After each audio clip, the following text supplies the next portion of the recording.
Hey guys, welcome back to the Interceptor. We are here with War number 8 of Season 45, and Matrix has matched up against KMSCA. They are a Platinum 2 alliance currently, but to be fair, at the time we matched them, we were also in Platinum 2. So, according to the way the game considers it, this is a fair matchup, but not really because we're usually in Masters. We just had an off start to the season. But we have the team today of Hood, Moleman, and Kate Bishop, my newest rank 5 that I just did on stream at the time I'm recording this yesterday.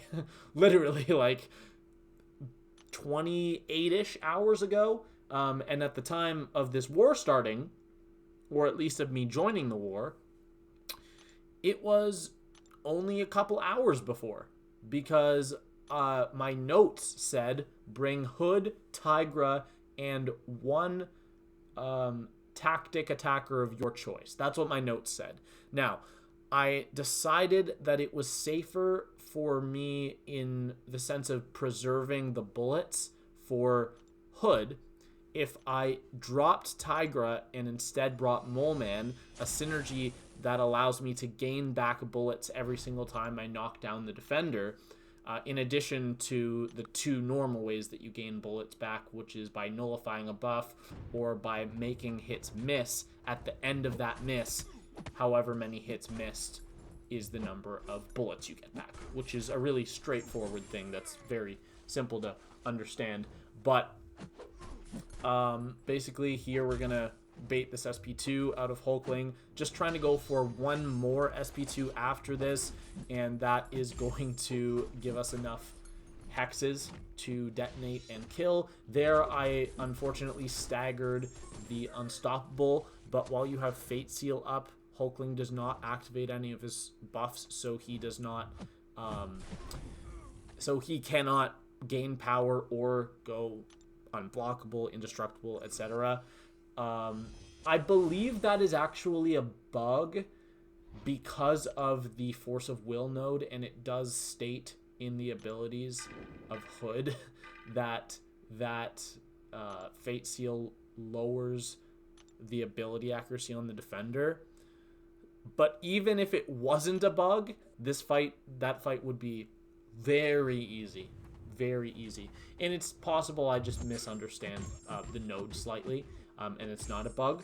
But here we have Kate Bishop for one of two fights she has, and I know this first SP1 looks ugly because I paused time for the first 2/3 of it, and also right there I should have thrown a heavy attack. I just wasn't thinking about pausing my cold snap. But for the rest of the war, what I'm going to be doing with Kate Bishop is I'm going to just be pausing time on the last hit, because I am not confident enough to be doing it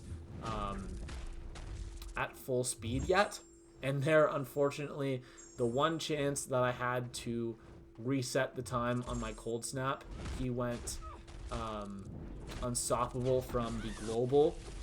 But right there, the first hit of my heavy attack unfortunately pushed Kindred into the root phase, and he comboed me, lost most of my health, and then I did eat one hit of his SP1 after that. So despite how much health I lost, the mistake was a very minor mistake in that fight. That definitely did not put me at any risk of dying. But this fight here, Omega Sentinel, she is just a muffin on defense. I mean, she is very squishy. It's probably the best way to put it. She's a glass cannon. I mean, she definitely doesn't belong on Alliance War defense. But this is a Platinum 2 Alliance, so it's not really that shocking that she's here. But basically, we're just going to be throwing our SP1s in this fight. This is another really straightforward fight. We're going to be doing light, medium combos to control her armor ups. And as you see right there, that is the way that I have been practicing Kate Bishop, the way I pause time normally. And then here I'm going to actually remember to reset the time on my cold snaps, which is nice. And we are actually able to remove some armor ups whenever we block hits from her special, which is really nice. But she's actually about to go down because the cold snaps are doing so much damage. And we are on to our next fight. And that's actually our last Kate Bishop fight of the war, which means that from here on out, it's just 5 Hood fights, which is awesome. But here on our first node, we have Galan on the power gain node, but I'm just not going to let him get any buffs ever. And I throw in an SP1 boost, not for this fight, but for the next fight, which was completely unnecessary. And I wish I hadn't done that, and I wish I would have saved them, but it's fine. Here, we're going to go SP1. We're gaining power from Rich Get Richer as well, because he has no buffs and we have our invisibility buff. But he is dead. That was less than 20 seconds. That was 18 seconds for a rank 5 5-star Galan on defense. Hood is just a complete nuke of cosmics. It's crazy. Here we have Gorr, a rank 2 7-star Gorr on probably the best node for Gorr, honestly. But Hood just doesn't care. As you see there, look at that. We got some bullets back from the knockdown, but also our heavy attack staggered, so we did also gain some charges back from that. But there, yeah, every time you knock down, it's an extra 2 bullets you're given. But there, I was not quite ready to throw my heavy attack because the protection was about to come back. I go for one more SP2, my heavy attack, boom, just nukes him. And that is a 26-second fight for a rank 2 7-star Gorr. That's pretty crazy.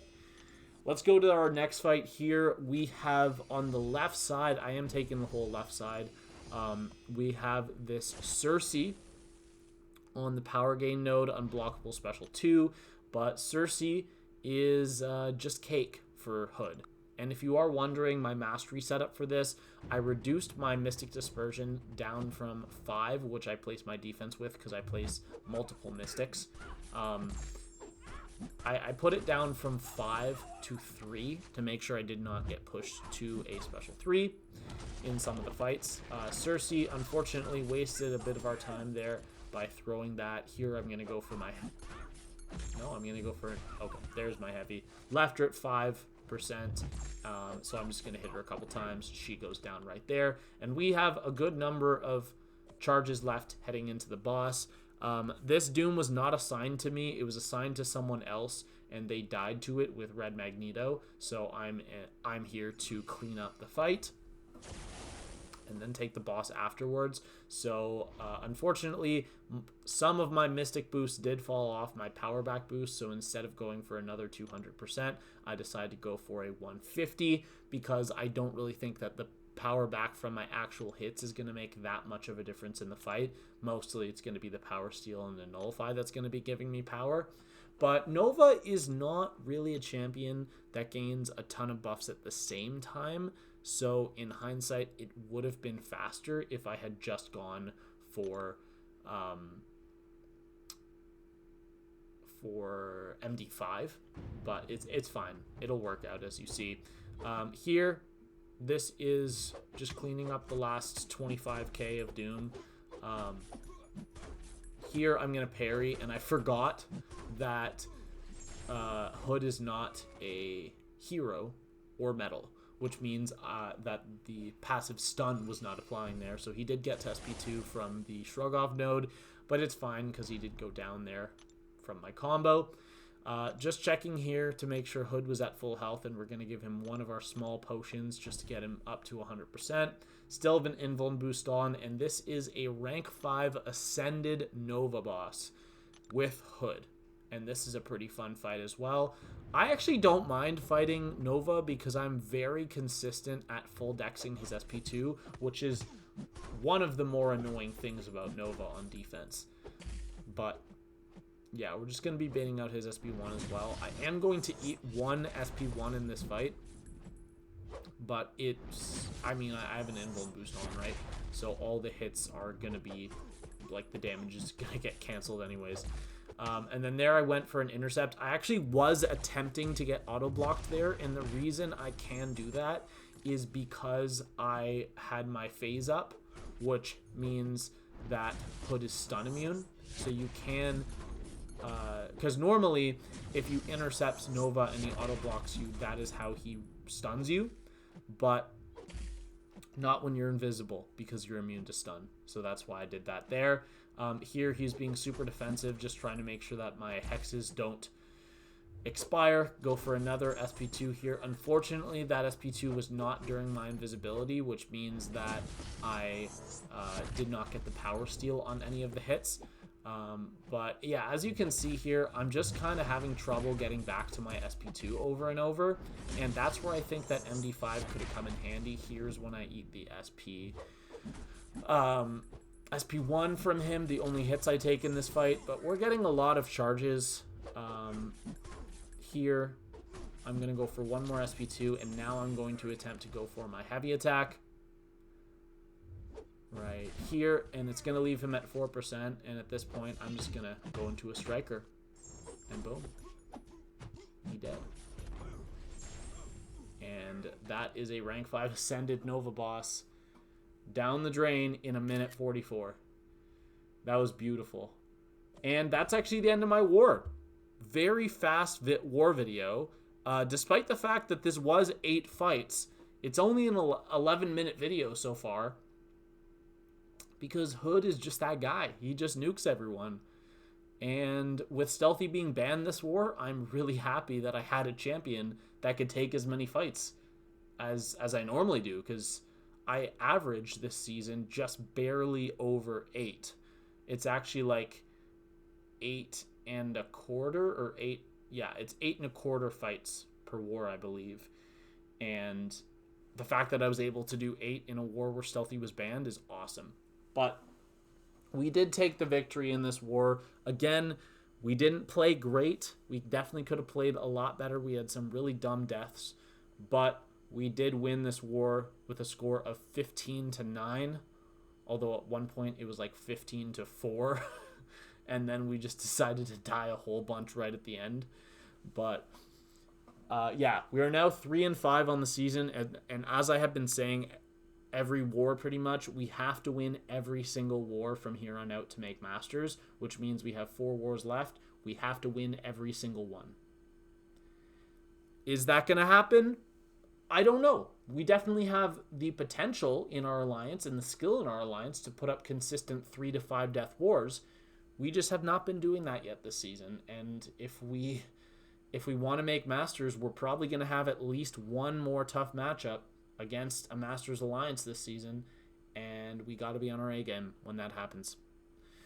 But as far as the deaths go for me, I still have not died this season, 0 deaths total, and my PSR after 8 wars is 66 out of 66, which is 100%, and my deathless streak is up to 67 fights. And something I should note is that after War 6, which was the halfway mark in the season, I had exactly 50 fights done, which is on pace for exactly 100 fights in the season. And after 8 wars, we are now 2/3 of the way through the season, and I'm at 66 fights done. So I'm just barely behind, because, I mean, technically 2/3 would be like 66.6, so it would round up to 67 fights. But I'm still close enough to being on pace for an 100 fight season. So if I could do that, that would be really cool. But that's going to be it for this video. I hope you guys enjoyed the Hood gameplay. I know that the fights are so fast sometimes that it makes the video short like this, but I don't know. Hood's just like that. But yeah, I'll see you guys later. Have a great day.